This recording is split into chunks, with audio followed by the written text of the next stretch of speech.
There's a dispersed campground in Cougar, Washington. I won't say which turnoff it is from the main road because it may be very dangerous to camp in.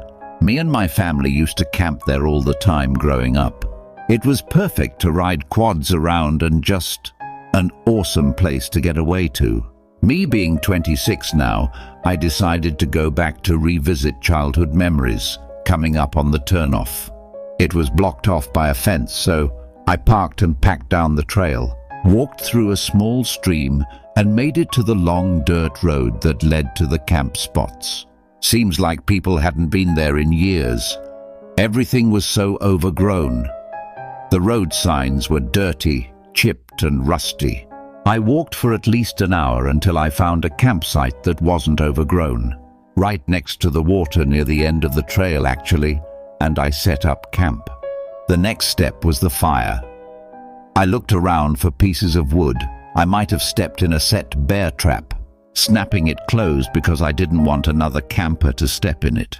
I moved it all back to my campsite and started making a fire.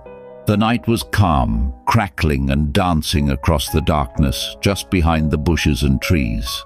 The faint sound of the water rushing, stars in the sky. It was truly a perfect night. I sat out there for hours. Must have been 2 to 3 a.m. when I decided to throw the rest of the wood on the fire and hunker down for the night. I crawled into my tent ready for a peaceful sleep.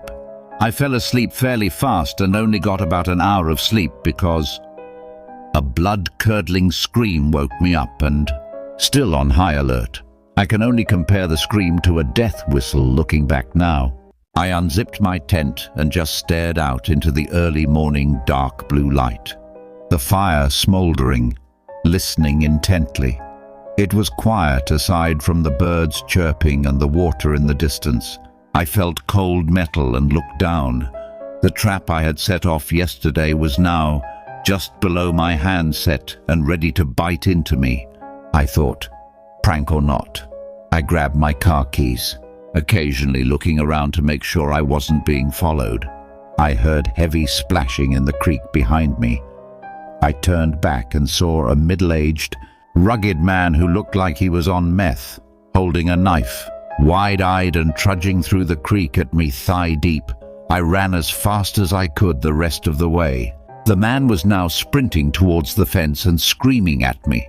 I looked in my rearview mirror at him as he stood up and chased after my car.